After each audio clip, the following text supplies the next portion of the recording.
केंद्रीय कृषी मंत्री शिवराजसिंह चौहान यांनी स्पष्ट केलंय की भारत सरकार आपल्या शेतकऱ्यांच्या हिताशी तडजोड करणार नाही। अमेरिकेसोबत वाटाघाटी करताना डोळे बंद करून भारत सरकार वाटाघाटी करत नाहीये। आपल्या शेतकऱ्यांचा नेमका फायदा कशात आहे तसंच नुकसान कशात आहे याची जाणीव भारत सरकारला आहे। त्यामुळे व्यापारी वाटाघाटी करताना आपल्या शेतकऱ्यांच्या हितालाच प्राधान्य असल्याचं कृषी मंत्र्यांनी स्पष्ट केलंय। आता आपल्या सगळ्याला माहिती आहे की अमेरिका आणि भारत यांच्यामध्ये सध्या द्विपक्षीय करारासाठी वाटाघाटी सुरू आहेत। डोनाल्ड ट्रम्प यांनी भारताच्या आयातीवरती 26% आयात शुल्क लावलं होतं।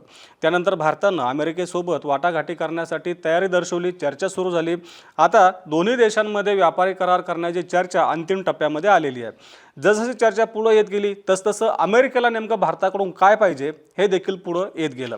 सुरुवातीला अमेरिकेनं मागणी केली होती की भारतानं आपली सोयाबीनची, मक्याची तसंच डेअरी उत्पादनांची बाजारपेठ अमेरिकेच्या उत्पादनांसाठी खुली करावी यासाठी दबाव वाढवला होता। अमेरिकेच्या शिष्टमंडळानं म्हणजे चर्चा करताना बैठकीमध्ये या 3-4 सेक्टरमध्ये भारताच्या मालाला एंट्री द्यावी, आयात शुल्क कमी करावं यासाठी दबाव वाढवला होता।